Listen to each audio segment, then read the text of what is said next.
दोस्तों, इसराइल क्या कर रहा है? इसराइल को यह क्यों लगता है कि तमाम जो मिडिल ईस्ट है उसकी जमीनों पर इसराइल का ही कब्जा होना चाहिए? क्यों इसराइल ऐसा चाहता है?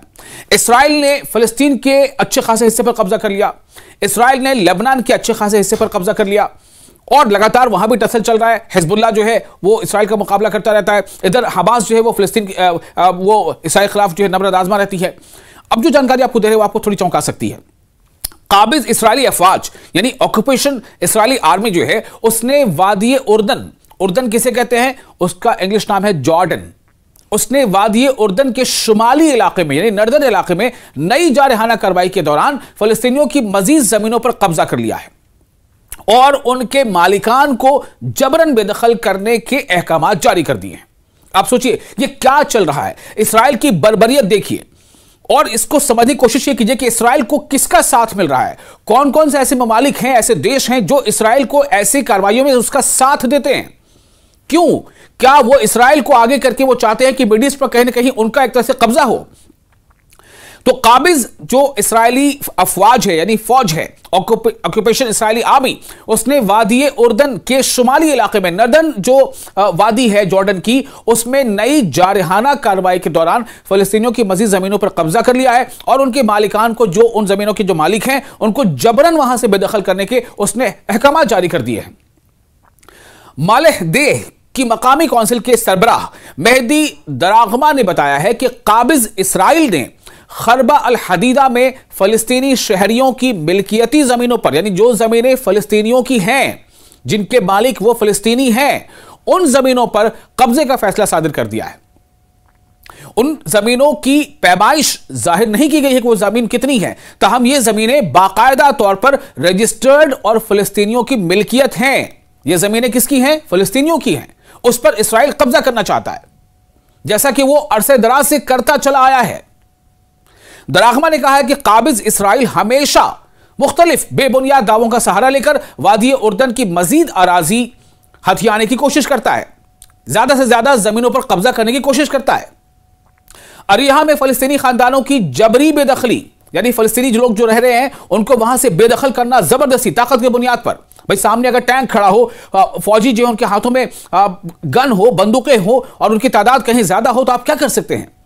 अरिहा में फलस्तीनी खानदानों की जबरी बेदखली।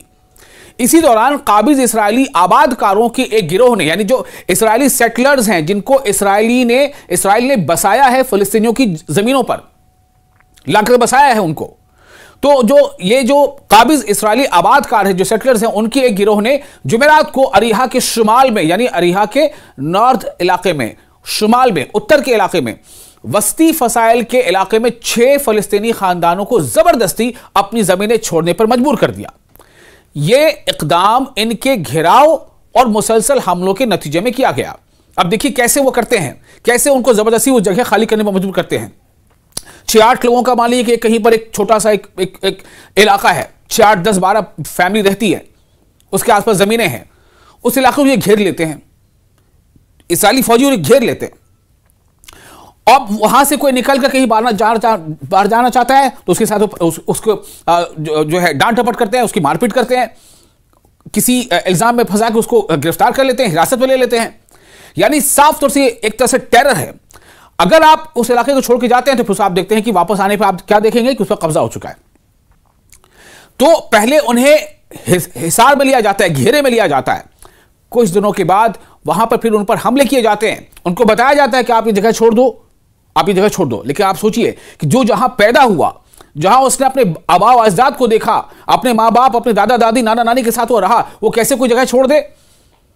और अगर वो जगह नहीं छोड़ते तो लगातार ये डर बना के रखते हैं, अगर वो छोड़ के चले गए तो ठीक, नहीं छोड़ के चले गया तो फिर किसी ना किसी इल्जाम में उसको हिरासत में ले लिया और इस तरह से उस पर जुल्म होता है और फिर जबरदस्ती होती है कि अगर आप नहीं छोड़ोगे तो मार दिए जाओगे, हिरासत में ले लिए जाओगे, आप कैद कर लिए जाओगे और कैद करने के बाद जो होता है इसराइली जेलों में फिलिस्तीनियों के साथ वो आपको पता है। ऐसे ऐसे टॉर्चर्स की बातें सामने आई हैं कि आप सुने तो आपके रोंगटे खड़े हो जाएं। अल बदीर तंजीम के निगरां हसन मलिहात ने बताया है कि फजाई अल वस्ती में रहने वाले ये खानदान मुसलसल सेहोनी आबादकारों की यलगार का शिकार थे, लूटमार का शिकार थे। ताजा वाकया उस वक्त पेश आया जब आबादकारों ने इलाके में बाड़ लगाना शुरू कर दिया, जिसके बाद फलस्तीनी खानदानों के लिए अपनी जमीनों और चरागाहों तक पहुंचना नामुमकिन बना दिया गया। आपकी अपनी जमीन है लेकिन आप आगे जा नहीं सकते, वहां पे फेंसिंग कर दी गई, कटीले तार लगा दिए गए। आप कैसे उलझेंगे? किस बुनियाद पर उलझेंगे? बुनियाद तो मजबूत है लेकिन आपके पास ताकत नहीं। चुके सामने जो फौज खड़ी है, फौजी खड़े हैं, उनके पास बंदूकें हैं, उनके पास पता नहीं क्या क्या है, टैंक के साथ वो आते हैं। मलिहात ने बताया कि इन खानदानों ने अपने मवेशियों और मामूली सामान समेत इलाके से कूच कर लिया। क्या करते बेचारे? इनके लिए कोई महफूज पनागाह नहीं और वो सख्त खौफ और हिरास में जिंदगी बसर कर रहे हैं, क्योंकि काबिज आबादकार जो सेटलर्स हैं, जो इसराइल ने वहां लाके जिन यहूदियों को बसाया है, काबिज आबादकार उन पर हमले जारी रखे हुए हैं, उन पर हमले करते हैं, उनके सामान लूट लेते हैं, उनके बच्चों को परेशान करते हैं, उनकी औरतों को परेशान किया जाता है। उन्होंने कहा कि ऐसी मुनज्जम सेहूनी कार्रवाइयां मकामी बदवी फलस्तीनी आबादी की वजूद के लिए बराह रास्त खतरा हैं। यह न सिर्फ इनकी रोजी रोटी और समाजी इस्तेहकाम को खत्म कर रही है, बल्कि इन्हें अपने ही वतन से जबरदस्ती बेदखल करने की सेहूनी पॉलिसी का हिस्सा है। उन्होंने मजीद बताया कि काबिज इसराइल की ये दरंदाना कार्रवाइयां इसकी मुनज्जम हिकमत अमली को जाहिर करती हैं। यानी जहां पर जंग के जरिए से, बॉम्बिंग के जरिए से जितना कुछ हो सकता है पहले वो कर लो। अब जंग बंदी नाफिज है तो जो सरहदी इलाके हैं वहां पर लगातार इसराइली फौज जो है और जो इसराइली सेटलर्स हैं वो जुल्म कर रहे हैं और इक्का दुक्का मकानों को, छोटी आबादी के लोगों को वहां डरा कर धमका कर उनको वो इलाका खाली करवा रहे हैं। इससे यह जाहिर होता है कि जिसके तहत फलस्तीनियों का घेरा तंग किया जा रहा है ताकि इन्हें अपनी जमीनों से महरूम किया जा सके और सेहूनी कब्जे को वुसअत दी जा सके, इसराइली कब्जे को और बढ़ाया जा सके, फैलाया जा सके।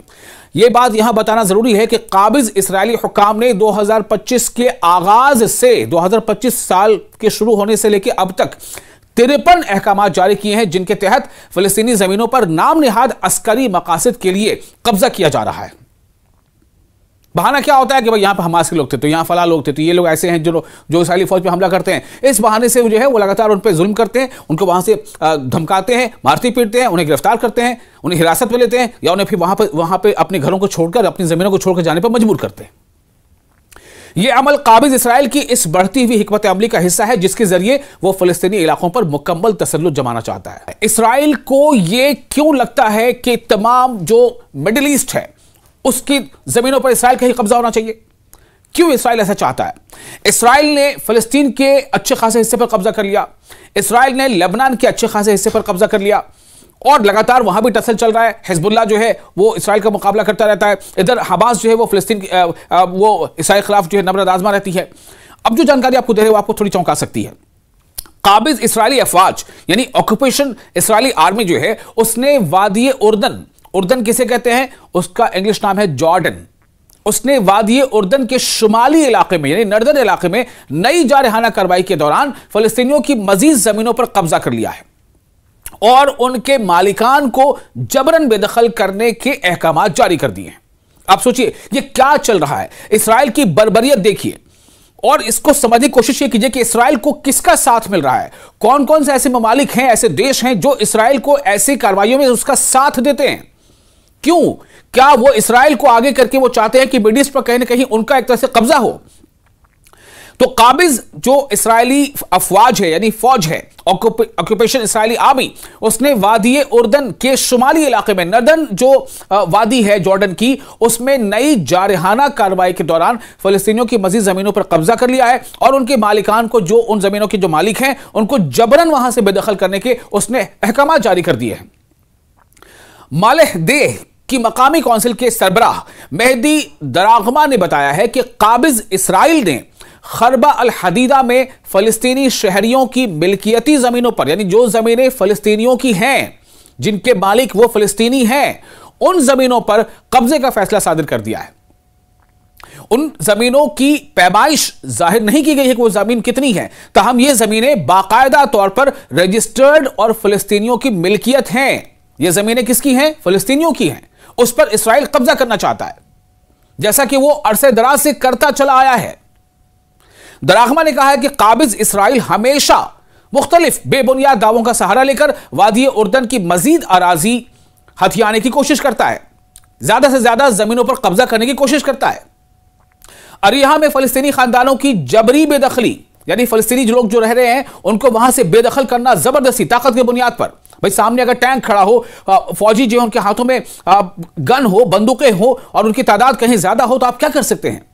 अरीहा में फलस्तीनी खानदानों की जबरी बेदखली। इसी दौरान काबिज इसराइली आबादकारों की एक गिरोह ने, यानी जो इसराइली सेटलर्स हैं जिनको इसराइल ने बसाया है फलस्तीनियों की जमीनों पर लाकर बसाया है उनको, तो ये जो काबिज इसराइली आबादकार हैं, जो सेटलर्स हैं, उनकी एक गिरोह ने जुमेरात को अरीहा के शुमाल में, यानी अरीहा के नॉर्थ इलाके में, शुमाल में, उत्तर के इलाके में, वस्ती फसाइल के इलाके में 6 फलस्तीनी खानदानों को जबरदस्ती अपनी जमीनें छोड़ने पर मजबूर कर दिया। यह इकदाम इनके घेराव और मुसलसल हमलों के नतीजे में किया गया। अब देखिए कैसे वो करते हैं, कैसे उनको जबरदस्ती उस जगह खाली करने पर मजबूर करते हैं। 6-8 लोगों का मान लीजिए कि कहीं पर एक छोटा सा एक इलाका है, 6-8, 10, 12 फैमिली रहती है, उसके आसपास जमीनें हैं, उस इलाके को ये घेर लेते हैं, इसराइली फौजी उन्हें घेर लेते हैं। अब वहां से कोई निकल कर कहीं बाहर जाना चाहता है तो उसके साथ उसको जो है डांट डपट करते हैं, उसकी मारपीट करते हैं, किसी इल्जाम में फंसा के उसको गिरफ्तार कर लेते हैं, हिरासत में ले लेते हैं। यानी साफ तौर से एक तरह से टेरर है। अगर आप उस इलाके को छोड़ के जाते हैं तो फिर आप देखते हैं कि वापस आने पर आप क्या देखेंगे कि उस पर कब्जा हो चुका है। तो पहले उन्हें हिसार में लिया जाता है, घेरे में लिया जाता है। कुछ दिनों के बाद वहां पर फिर उन पर हमले किए जाते हैं। उनको बताया जाता है कि आप ये जगह छोड़ दो, आप ये जगह छोड़ दो। लेकिन आप सोचिए कि जो जहां पैदा हुआ, जहां उसने अपने आबाओ अजदाद को देखा, अपने माँ बाप, अपने दादा दादी, नाना नानी के साथ वो रहा, वो कैसे कोई जगह छोड़ दे? और अगर वो जगह नहीं छोड़ते तो लगातार ये डर बना के रखते हैं, अगर वो छोड़ के चले गए तो ठीक, नहीं छोड़ के चले गया तो फिर किसी ना किसी इल्जाम में उसको हिरासत में ले लिया, और इस तरह से उस पर जुल्म होता है। और फिर जबरदस्ती होती है कि अगर आप नहीं छोड़ोगे तो मार दिए जाओगे, हिरासत में ले लिए जाओगे, आप कैद कर लिए जाओगे। और कैद करने के बाद जो होता है इसराइली जेलों में फिलिस्तीनियों के साथ, वो आपको पता है। ऐसे ऐसे टॉर्चर्स की बातें सामने आई हैं कि आप सुने तो आपके रोंगटे खड़े हो जाएं। अल बदीर तंजीम के निगरां हसन मलिहात ने बताया है कि फजाई अल वस्ती में रहने वाले ये खानदान मुसलसल सेहोनी आबादकारों की यलगार का शिकार थे, लूटमार का शिकार थे।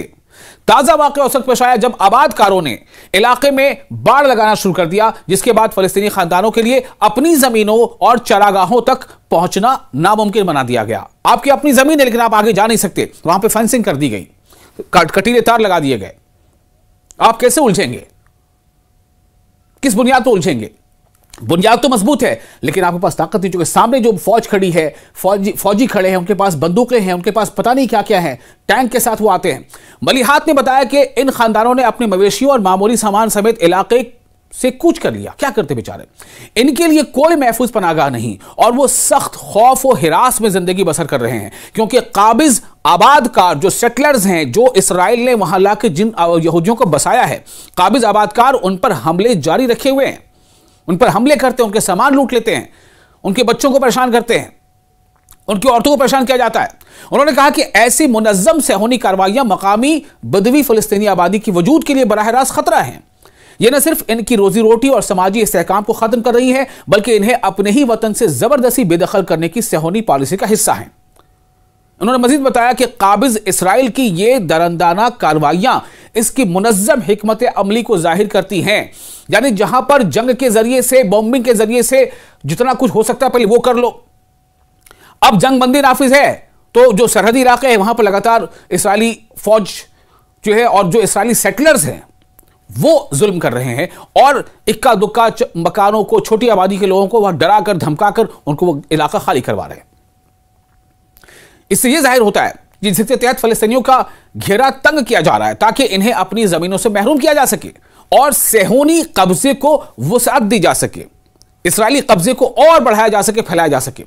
यह बात यहां बताना जरूरी है कि काबिज इसराइली हुक्काम ने 2025 के आगाज से, 2025 साल के शुरू होने से लेकर अब तक 53 अहकाम जारी किए हैं जिनके तहत फलस्तीनी जमीनों पर नाम निहाद अस्करी मकासद के लिए कब्जा किया जा रहा है।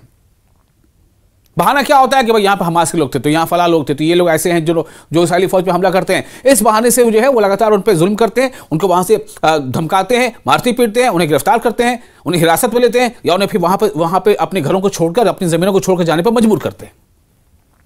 यह अमल काबिज इसराइल की इस बढ़ती हुई हिकमत अमली का हिस्सा है, जिसके जरिए वो फलस्तीनी इलाकों पर मुकम्मल तसल्लुत जमाना चाहता है। इसराइल की मंशा यही है कि पूरे फलस्तीन पर इसराइल का कब्जा हो जाए।